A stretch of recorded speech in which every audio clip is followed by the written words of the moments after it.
Hello guys ඔයාලට කොහොමද? අද මම ඔයාලට කියලා දෙන්න යන්නේ කොහොමද ලෙගෝ වලින් පිකප් ට්‍රක් එකක් හදන්නේ කියලා. එතකොට මේක තමයි මගේ D-cast පිකප් ට්‍රක් එක. ඒක මුල් කරගෙන තමයි අපි හදන්න යන්නේ ලෙගෝ version එක. මේක තමයි මගේ පිකප් ට්‍රක් එකේ වීව් එක. මේ විදිහට තමයි අපි ලෙගෝ වලින් හදන්න යන්නේ. එතකොට ඉස්සෙල්ලාම අපි මේකේ බේස් එක හදා ගන්න ඕනේ. ඒ කියන්නේ මෙන්න මේක. ඒකට අපිට ප්ලේට් දෙකක් ඕන වෙනවා. මෙන්න මේ වගේ ප්ලේට්. තව එකක් හොයාගමු අපි.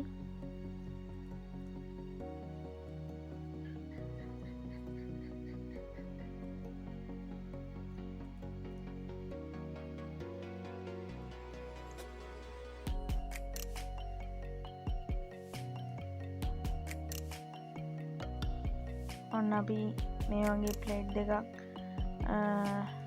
හොයාගත්තා. දැන් අපිට මේක සෙට් කරගන්න ඕනේ. සෙට් කරගන්න නම් අපිට මිඩල් එකෙන් ඩොට් 4 ප්ලේට් එකක් ඕන වෙනවා. මෙන්න මේ වගේ ප්ලේට් එකක්. ඒක අපි මැදින් හයි කරගන්න ඕනේ. මේ ප්ලේට් දෙකේ මැදින් හරියටම සෙන්ටර් එකෙන් හයි කරගත්තා අපි දැන් අපි මේකේ ෆ්‍රන්ට් බෆර් එක තමයි හදන්න යන්නේ. කලින් කාරේ බෆර් එකක්. ඒකත් මම ඔයාලට පෙන්නන්නම්. මේක තමයි බෆර් එක. අපිට මේ බෆර් එක හයි කරගන්න නම් ඩොට් 4 ප්ලේට් එකක් ඕන වෙනවා. අපි මේක සෙට් කරගමු මේ විදිහට. අපි දැන් මේක සෙට් කරගත්තා. දැන් අපි මේක බේස් එකට හයි කරන්න යන්නේ. අපි මේක බේස් එකටත් හයි කරා. දැන් මේක තමයි view එක. අපි දැන් බෆර් එකත් හදාගෙන ඉවරයි. ඊළඟ වෙට් එකට අපි යන්.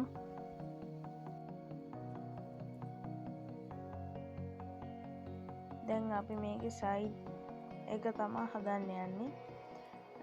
සයිඩ් එකට අපිට ඕන වෙනවා ඩොට් 4 ඒක අපි කියමු බ්‍රික් කෑල්ලක්. ඒක අපි සයිඩ් එකෙන් හයි කරගන්න ඕනේ.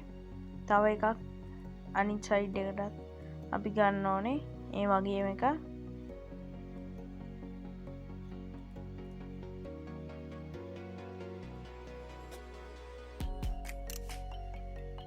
දැන් අපි මේ දෙකම හයි කරගත්තා. එතකොට ඔයාලට පේනවා ඇති මේ සයිඩ් දෙකම ඒ වගේ කියලා. D-cast කාර් එකත් එක්ක බලපුවාම මෙතනදී මම පෙන්වන විදිහට මේ දෙක වෙන් වෙනවා.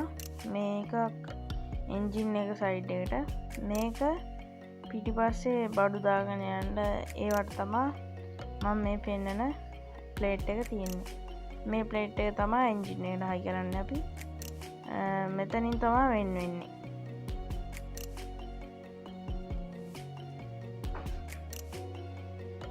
දැන් අපි හොයාගන්නවා ඩොට් දෙකේ බ්‍රික්ස් 3ක් ඕනේ අපිට මේ ටික වෙන් කරගන්න, බෝඩර් එක හදාගන්න. මම තව එකක් හොයාගත්තා. මෙතනින් අපි වෙන් කරගන්නවා. තව බ්‍රික් කෑල්ලක් අපිට ඕනේ. අපි ඒකත් හොයාගමු. මේ තියෙන එක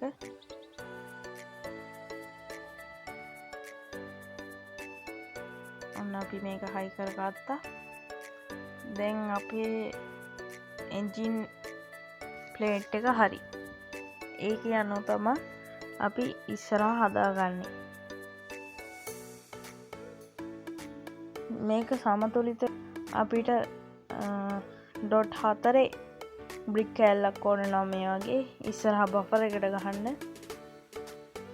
එතකොට අපිට පුළුවන් ඉස්සරහා බොනට් එක හරියට සම්බරව හයි කරගන්න.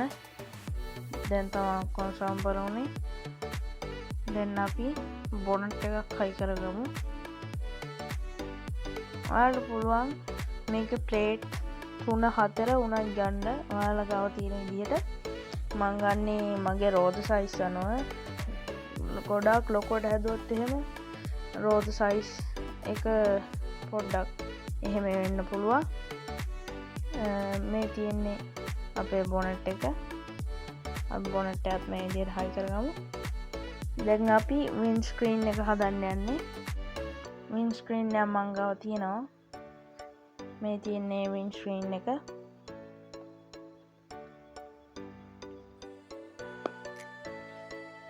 අපි වින් ස්ක්‍රීන් එක හයි කරගත්තා.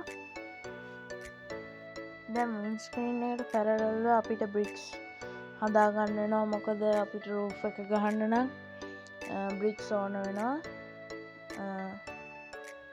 ඒක නිසා අපිට මේ විදිහට ගහගන්න වෙනවා. අපිට මේකට ඩොට් දෙකේ බ්‍රික්ස් කෑලි 3ක් ඕන වෙනවා. මම ඒක දැන් හොයන ගමන් ඉන්නේ. අපිට එකක් හම්බුණා. එකක් ඕන වෙනවා අපිට.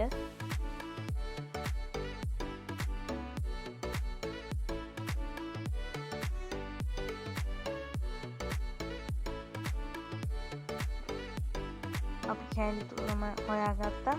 දැන් අපි ඒ ටික සෙට් කරගමු. දැන් අපි ඒ ටික හයි කරගත්තා. දැන් අපි මේ වගේ ඩොට් දෙකේ ප්ලේට්ස් හයි කරගන්න ඕනේ. වින් ස්ක්‍රීන් එකට සම්බර වෙන්න අපේ රූෆ් එක හදාගන්න. ඕන් අපි ඒ ටික සෙට් කරන රූෆ් එකත් හදාගත්තා. අපේ එන්ජින් එක පැත්ත කම්ප්ලීට්. දැන් අපි පිකප් පැත්තට යන්. ඒකෙදි ඉස්සල්ලාම අපිට හදාගන්න වෙනවා පිටිපස්සේ බෆර් එක. පිටිපස්සේ බෆර් එක හදාගන්න නම් මේ වගේ වෙන්න ඕනේ. ඒකට තියෙන්න ඕනේ මම පෙන්නන දේ.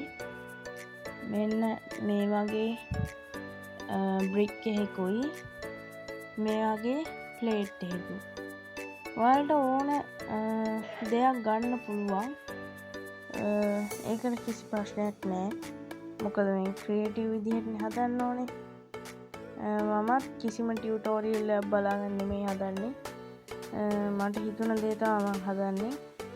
දැන් අපි පිටිපස්සේ බෆර් එක සෙට් කරගත්තා. දැන් අපි ඩොට් 4 බ්‍රික් දෙපැත්තට හයි කරගන්න ඕනේ. ඒකේ බෝඩර් එක විදියට. මේකේ මැද පුරවන්න අපිට ඩොට් දෙකේ බ්‍රික් එකක් ඕන වෙනවා. මෙන්න මේ වගේ බ්‍රික් එකක්. මේ බ්‍රික් එකත් අපි එතෙන්ට හයි කරගමු. ඊට පස්සේ මෙතන දෙපැත්තේ තියෙන පිස්ටන් පුරවන්න අපිට මේ වගේ බ්‍රික් දෙකක් ඕන වෙනවා. මේ වගේ මේක අපි මේක හයි කරගමු.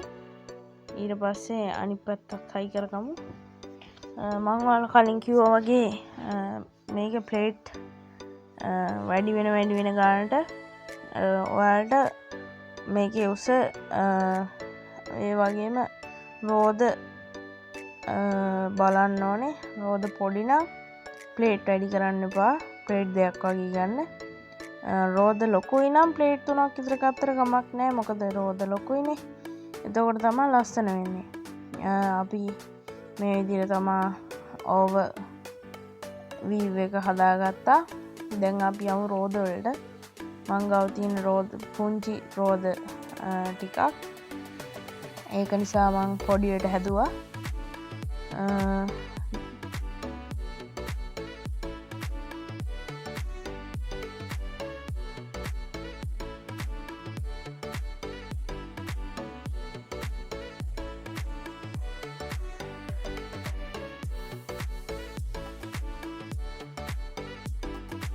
මෙන්න මේ වගේ රෝද ටිකක් තමයි මට තියෙන්නේ.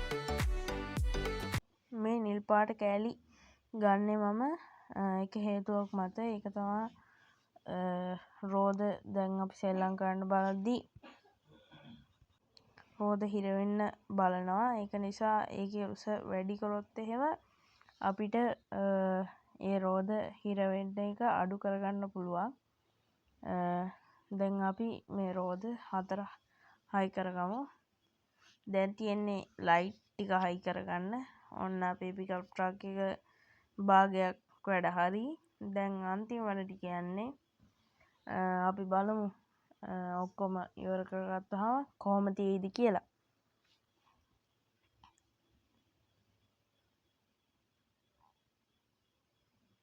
දැන් අපි දෙපැත්තටයි ෆ්‍රන්ට් බෆර් එකටයි ලයිට් හයි කරගමු. මේ තියෙන්නේ මගේ ලයිට් ටික. ඇත්ත ලයිට් නෙමේ, ලෙගෝ ලයිට්. අපි මෙන්න දාගත්තා. සෝරි ඔයාලට මේ බ්ලැක් ස්ක්‍රීන් එකක් පෙවුනේ මේ වීඩියෝයේ තියෙන අවුලක්. ගණන් ගන්න එපා. මේ අපේ සයිඩ් එකටත් අපි දැන් ලයිට් හයි කරගත්තා.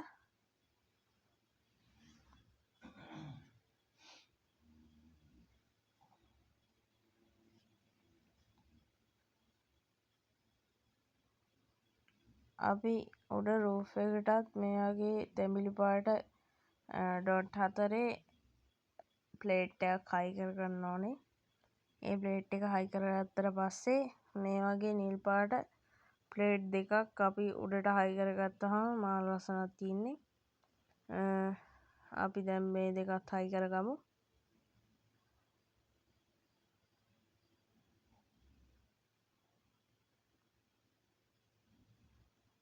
ඉතින් මේ විදිහට තමා අපේ පිකප් ට්‍රක් එක හැදිලා තියෙන්නේ. ඔයාලට පේනවා ඇති මේකේ වීව් එක. ඉතින් ඔයත් මේ වගේ ලෙගෝ හදන්න කැමති නම් පාලින් කමෙන්ට් එකක් දාන්න. ඔයාගේ යාළුවෝ ඉන්නවා නම් එයාලට ෂෙයා කරන්න. ලයික් එකක් දාන්න, සබ්ස්ක්‍රයිබ් කරන්න. එතකොට ඔයාලට නොටිෆිකේෂන් එකක් එයි මං අලුතෙන් වීඩියෝ එකක් දැම්මොත් ඒකත් බලන්න. දැන් ඔයාලට මේ දෙක කම්බයින් කරලා බලද්දි පේනවා ඇති ඩීකාස් කා එකයි ලෙගෝ පිකප් ට්‍රක් එකයි දෙකේ වෙනස. ඉතින් මේ වගේ තවත් වීඩියෝ බලන්න කැමති නම් මගේ channel එකට ගිහිල්ලා බලන්න. ඕන තරම් වීඩියෝ තියෙනවා. මේ වගේ පිටිපස්සට අපිට දාගෙන යන්න පුළුවන් එක එක ප්ලේට් කෑලි යනවා මේවා. මේක පිකප් ට්‍රක් එකක් නිසා.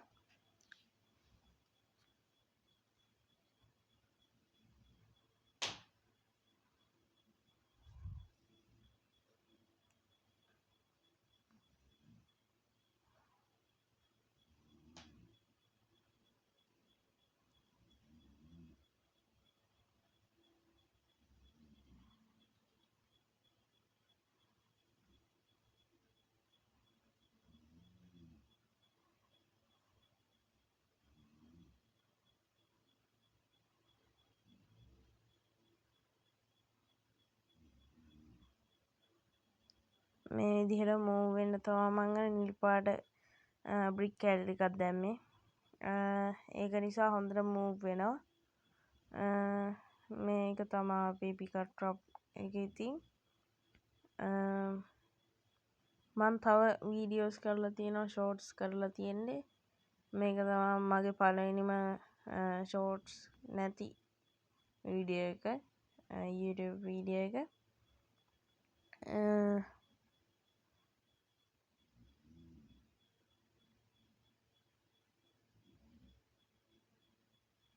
ඉතින් තවත් දවසකින් හම්බෙමු තවත් අලුත් වීඩියෝ එකකින්.